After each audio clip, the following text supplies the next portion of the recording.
श्रोते हो नमस्कार. आजच्या वृत्तविशेष या कार्यक्रमामध्ये आपलं स्वागत. श्रोते हो, माहिती तंत्रज्ञान मंत्रालयाच्या वतीनं G20 कार्यगटाची तिसरी बैठक आजपासून पुण्यात होत आहे. इलेक्ट्रॉनिक क्षेत्रात विशेषतः डिजिटल अर्थव्यवस्थेच्या दिशेनं पावलं टाकताना निर्माण केलेली कार्यव्यवस्था, प्रगती तसंच यापुढील प्रवास या संदर्भात बैठकीत कार्यगटाची चर्चा होईल. या बैठकीच्या पार्श्वभूमीवर आज आपण वृत्तविशेषमध्ये अधिक माहिती घेणार आहोत. श्रोते हो, G20 डिजिटल अर्थव्यवस्था कार्यगटाच्या तिसऱ्या बैठकीमध्ये DPI म्हणजेच जागतिक डिजिटल सार्वजनिक पायाभूत सुविधा यावर भर दिला जाणार आहे. तसंच या संदर्भात एका प्रदर्शनाचं आयोजन केलं आहे. एकूणच या बैठकीचं स्वरूप कसं असणार आहे, तसंच या बैठकीमध्ये कोणत्या मुद्द्यांवर चर्चा केली जाणार आहे आणि त्यांचं वैशिष्ट्य याविषयी भाष्य करत आहेत आंतरराष्ट्रीय घडामोडींचे अभ्यासक शैलेंद्र देवळाणकर.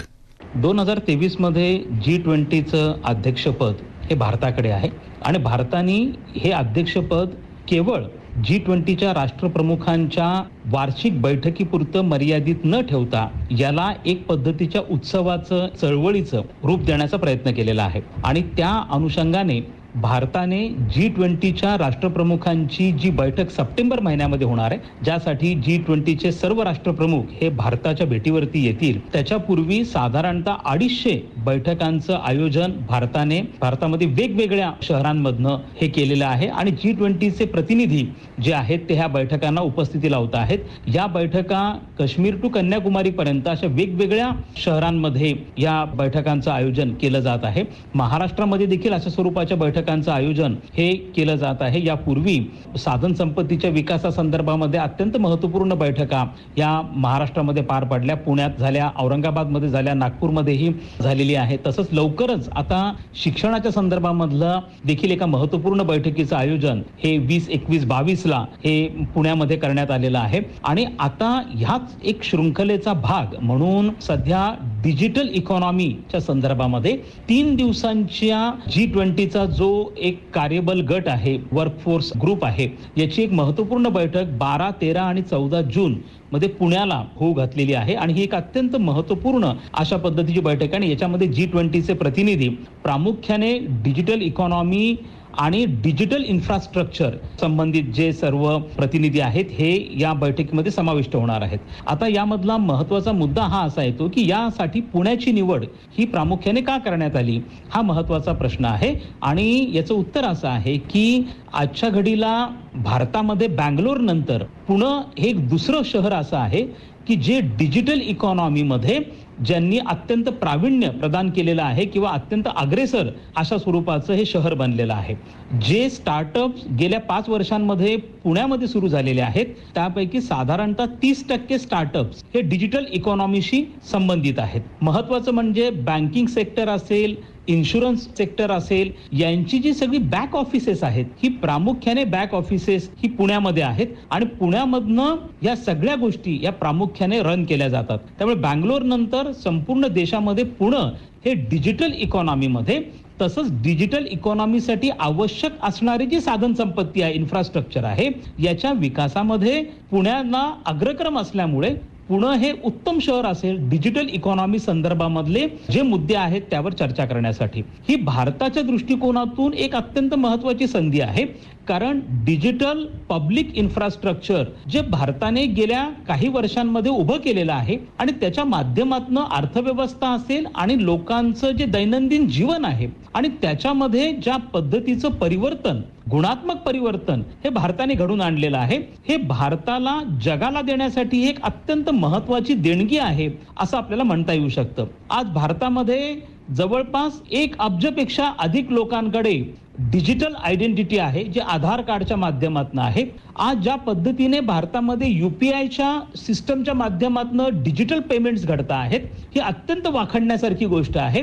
2010 मध्ये भारतामध्ये प्रति माणूस केवळ 6 डिजिटल ट्रान्झॅक्शन्स व्हायचे, परंतु 2022 मध्ये केवळ एका वर्षात 6 अब्ज डिजिटल ट्रान्झॅक्शन हे भारतामध्ये झाले आणि त्याच्या माध्यमातून आज अगदी छोट्यातलं छोटं पेमेंट देखील हे डिजिटल माध्यमातून आज केलं जात आहे आणि हे एक अत्यंत महत्वाचा भाग आहे. त्याचप्रमाणे आपण जे कोविन ऍप डेव्हलप केलेलं होतं कोरोनाच्या काळामध्ये, ज्याच्या माध्यमातून भारताने केवळ लसीचं उत्पादन केलं नाही तर त्या लसींच्या न्याय्य वितरणासाठी, ज्याला जस्ट डिस्ट्रीब्युशन असं आपण म्हणतो, ते देखील आपण कोविन ऍपच्या माध्यमातून केलं की ज्याने अशा प्रकारचं ऍप विकसित केलंय. त्याचप्रमाणे आपण फास्टॅग सारखी सिस्टम आज विकसित केलेली आहे.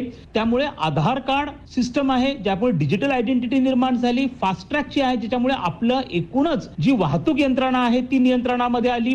त्याचप्रमाणे आज UPI पेमेंट सारखा प्रकार आहे आणि तसंच कोविन ऍप आहे. हे भारताने तयार केलेलं डिजिटल पब्लिक इन्फ्रास्ट्रक्चर आहे आणि जे अत्यंत महत्वपूर्ण आहे.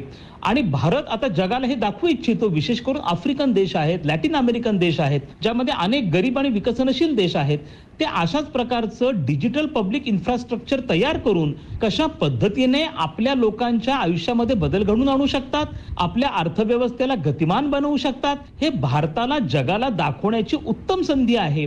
आणि त्या दृष्टिकोनातून डिजिटल इकॉनॉमी हा एक अत्यंत महत्वाचा भाग आहे. त्यामुळे आज G20चे प्रतिनिधी पुणे शहरामध्ये येतील. आज पुण्यामध्ये ज्या पद्धतीचं डिजिटल पब्लिक इन्फ्रास्ट्रक्चर हे उभं करण्यात आलेलं आहे त्याची माहिती घेतली जाईल आणि या अनुषंगाने भारतामध्ये या क्षेत्रामध्ये येत्या काळामध्ये गुंतवणुकी या वाढण्याची शक्यता देखील नाकारता येत नाहीये. त्यामुळे पुणे शहराची यासाठी जी निवड करण्यात आली ती अत्यंत उचित अशा स्वरूपाची निवड आहे आणि G20च्या माध्यमातून विशेष करून डिजिटल पब्लिक इन्फ्रास्ट्रक्चरच्या क्षेत्रामध्ये भारताने केलेली दैदिप्यमान जी प्रगती आहे ती जगापुढे मांडण्याची एक अत्यंत उत्तम संधी ही भारताला G20च्या ह्या बैठकांच्या माध्यमातून मिळते आहे. श्रोतेहो, माहिती तंत्रज्ञानाचं एक केंद्रस्थान असलेल्या पुण्यात डिजिटल विषयी बैठक होत आहे. कार्यक्षम सेवा वितरणासाठी डिजिटल दस्तऐवज, वित्तीय समावेशन, जनतेच्या सक्षमीकरणासाठी डिजिटल ओळख तसंच डिजिटल कृषी व्यवस्था अशा विविध दैनंदिन उपयुक्त ठरणाऱ्या विषयांचा या बैठकीत उहापोह केला जाणार आहे. पुण्यात होत असलेल्या या बैठकीचं भारताच्या आणि G20 सदस्य राष्ट्रांच्या दृष्टीनं महत्त्व आहेच. तसंच यामुळे आर्थिक व्यवहार अधिक सुरक्षित करतानाच भारतीय डिजिटल अर्थव्यवस्थेला बळकटी कशी मिळू शकते याविषयी अधिक माहिती देत आहेत अर्थविषयक अभ्यासक श्रुती सिधे. भारताच्या कंट्रोलर अँड ऑडिटर जनरल यांनी भारताच्या वसुदैव कुटुंबकम विचारधारेअंतर्गत ब्लू इकॉनॉमी व रिस्पॉन्सिबल आर्टिफिशियल इंटेलिजन्स या 2 गोष्टींना केंद्रस्थानी ठेवून कोलॅबोरेशन करण्याचा प्रस्ताव ठेवलाय. यात प्रामुख्याने 2 गोष्टी बघितल्या गेल्या. एक म्हणजे ब्लू इकॉनॉमी म्हणजेच सागरी सामुग्रींचा उपयोग हा अर्थव्यवस्था मजबूत करण्यासाठी कशा पद्धतीने करता येईल याचा विचार करण्यात येईल. तसंच कृत्रिम बुद्धिमत्तेचा वापर हा सुप्रीम ऑडिट इन्स्टिट्यूशन्सनी प्रभावीपणे ऑडिटिंगमध्ये कसा करावा याचा प्रस्ताव सुद्धा या निमित्ताने ठेवण्यात आला. या पार्श्वभूमीवर काही आकडे जर का आपण बघितले ना तर या चर्चेचा डिजिटलायझेशनवरती भारतावरती कसा परिणाम होणार आहे हे आपल्याला लक्षात येईल. डिजिटल कनेक्टिव्हिटी अर्थात जोडणी भारत नेटद्वारे सुमारे 5,32,000 जास्त किलोमीटरचं ऑप्टिकल फायबर कनेक्टिव्हिटीसाठी वापरण्यात आलं, ज्यामुळे ब्रॉडबँडची जोडणी जास्त सक्षम झाली. 1,92,000 जास्त ग्रामपंचायती ब्रॉडबँडद्वारे जोडल्या गेल्या. इंटरनेट सबस्क्रायबर्समध्ये वर्ष 2015 ते 2021 मध्ये ऐतिहासिक वाढ झाली. त्यातली 200% वाढ ही खेडोपाड्यांमध्ये झाली तर सुमारे 158% वाढ ही शहरांमध्ये झाली. म्हणजे आपण पाहिलं तर ही वाढ जी गेल्या साधारण 7-8 वर्षांमध्ये झाली ती उल्लेखनीय आहे. तसंच भारताला टेकेड म्हणजे उशरिंग न्यू एरा असं म्हटलं जात आहे, कारण भारताची वायरलेसकडे वाटचाल चालली. सुमारे 79,98,00,000 वायरलेस जोडण्या आणि सुमारे 3,24,00,000 ह्या वायरफुल जोडण्या या गेल्या 5-6 वर्षांमध्ये करण्यात आल्या. तसंच आपले जे डेटा प्लॅन्स आहेत त्याची जर का कॉस्ट ऑफ डेटा बघितलं तर डेटा वापराची किंमत ही सुमारे ₹300 पर GB जी 2014 मध्ये होती ती आता जवळजवळ ₹10 पर GB पर्यंत आली 2022 पर्यंत. सुमारे माणसागणिक 14 GB प्रत्येक महिन्याला आपल्या भारतामध्ये आता वापरला जातोय. जी आकडेवारी पाहिली त्यावरून तरी असंच दिसतंय. तर या सर्व आकड्यांवरून भारत आता डिजिटायझेशनसाठी संपूर्णपणे सक्षम असून नजीकच्या काळात अनेक महत्त्वाच्या क्षेत्रांमध्ये अग्रणी असेल यात काही शंकाच नाही. ज्या वेळेला आर्थिक व्यवस्थेला पूरक व चालना देण्यासारखे हे आकडे असतात त्यावेळेस एखादी अर्थव्यवस्था डिजिटली सक्षम होते आणि आपसुकच त्या देशाची प्रगती अधिक वेगवान होते. आणि म्हणूनच या सगळ्या गोष्टी भारताच्या प्रगतीसाठी आणि अर्थव्यवस्था मजबूतीकरणासाठी नक्कीच उपयुक्त ठरतील. अलीकडच्या वर्षात जागतिक डिजिटल अर्थव्यवस्थेत लक्षणीय वाढ आणि परिवर्तन दिसून आले आहे. जे तंत्रज्ञानातील प्रगती, वाढलेले इंटरनेट प्रवेश आणि स्मार्टफोन आणि इतर कनेक्टेड उपकरणांच्या प्रसारामुळे प्रेरित आहेत.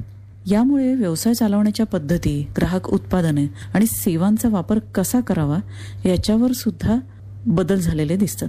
2020 मध्ये United nations conference on trade and development अर्थात UNCTADच्या अहवालानुसार 2019 मध्ये केवळ जागतिक ई कॉमर्सचे मूल्य $26 ट्रिलियन पेक्षा सुद्धा जास्त होतं. आजची संख्या नक्कीच जास्त असणार आहे. परवडणाऱ्या डेटा प्लॅन आणि व्यापक इंटरनेट प्रवेशाद्वारे समर्थित स्मार्टफोन सारख्या डिजिटल तंत्रज्ञानाचा अवलंब करणाऱ्या लोकांच्या वाढत्या संख्येने भारतीय बाजारपेठ एकाच वेळी विकसित झाली.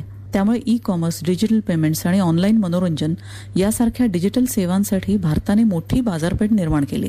यात आश्चर्य वाटण्यासारखं तर काहीच नाही. या उत्क्रांतीत मेक इन इंडिया आणि डिजिटल कार्यक्रमांचे महत्त्वपूर्ण योगदान आहे. मेक इन इंडियाने डिजिटल उपकरणांच्या निर्मितीला पाठिंबा दिलाय तर डिजिटल इंडियाने सुरक्षित पद्धतीने डिजिटल सेवांचा अवलंब करण्यास प्रोत्साहन दिलंय. कार्यक्रम सक्षम करण्याच्या प्रयत्नांबरोबरच जागतिक मानक सायबर कायदा फ्रेमवर्कसाठी भारताची दृष्टी पुढे नेण्यासाठी भारत अनेक धोरणांवर सक्रियपणे काम करतोय. या फ्रेमवर्कमध्ये digital personal data protection bill यासारख्या प्रमुख कायद्यांचा समावेश आहे, जे डिजिटल वैयक्तिक डेटावर प्रक्रिया करताना व्यक्तींच्या अधिकारांचा आदर करण्यावर लक्ष केंद्रित करतं. नॅशनल डेटा गव्हर्नन्स फ्रेमवर्क पॉलिसीसारखे इतर महत्त्वाचे कायदे संशोधन आणि नाविन्यपूर्णतेसाठी वैयक्तिक नसलेला आणि निनावी डेटा सुरक्षितपणे सामायिक करणे, गोपनीयता आणि सुरक्षितता सुनिश्चित करणे हे आहे. डिजिटल इंडिया कायद्याचा मसुदा कायद्यांमध्ये सुसूत्रता आणेल आणि AI सारख्या उदयोन्मुख तंत्रज्ञानाचे नियमन करेल आणि डिजिटल नागरिकांना हानीपासून वाचवण्यासाठी ब्लॉकचेन आणि वेब 3.0 नियमांवर उद्योग इनपुट समाविष्ट करेल. डिजिटल इकॉनॉमी वर्किंग ग्रुपसाठी भारतीय राष्ट्रपतींनी निवडलेली 3 प्राधान्य क्षेत्रे जागतिक डिजिटल अर्थव्यवस्थेच्या वाढीस हातभार लावतील. आधार, कोविन आणि UPI यासारख्या डिजिटल सार्वजनिक पायाभूत सुविधा अनेक भारतीय नागरिकांसाठी आणि खासगी खेळाडूंसाठी नवकल्पना अनलॉक करण्यासाठी आणि प्रवेश योग्यतेचे आव्हान सोडवण्याची गुरुकिल्ली आहेत. दुसरं, डिजिटल अर्थव्यवस्थेत सुरक्षेला प्रोत्साहन देणारी धोरणे विकसित करून डिजिटल अर्थव्यवस्थेत विश्वास आणि सुरक्षितता सुनिश्चित केली आहे. श्रोतेहो, G20 सदस्य देशोदेशींचे प्रतिनिधी तसंच जागतिक बँक, युनेस्को, बिल आणि मेलिंडा गेट्स फाउंडेशनचे प्रतिनिधी असे असंख्य मान्यवर या बैठकीमध्ये सहभागी होत आहेत. समाजाच्या अगदी शेवटच्या घटकापर्यंत विकास योजना, सरकार देऊ करत असलेले लाभ, रोजगार निर्मितीसाठी केलेले प्रयत्न पोहोचले पाहिजेत. यासाठी सरकार सातत्यानं कार्य करत आहे. सरकारच्या या प्रयत्नांना बळकटी देण्यासाठी अशा बैठकांतून अनेक पर्याय शोधले जात आहेत. या बैठकांमागची आणखी एक सकारात्मक बाजू म्हणजे भारत केवळ आपल्याच देशाचं भलं करणार आहे असं नाही, तर G20चं अध्यक्षपद भूषवताना हा आंतरराष्ट्रीय मंच अवघ्या विश्वाच्या कल्याणासाठी कार्यरत बनवला आहे हे विशेष. श्रोतेहो, आपला वृत्तविशेष हा कार्यक्रम आपण न्यूज ऑन AIR या ॲपवरही लाईव्ह ऐकू शकता.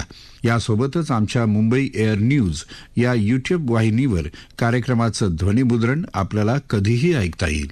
याबरोबरच आजचा वृत्तविशेष हा कार्यक्रम संपला. हा कार्यक्रम आकाशवाणी मुंबईच्या प्रादेशिक वृत्त विभागानं सादर केला. संपादक आणि सादरकर्त्या सरस्वती कुवळेकर, निर्मिती सहाय्य प्रीतिश्री इंगळे, लेखन आणि समन्वय अपूर्वा बेडेकर, निवेदन राजेश शिरभाते.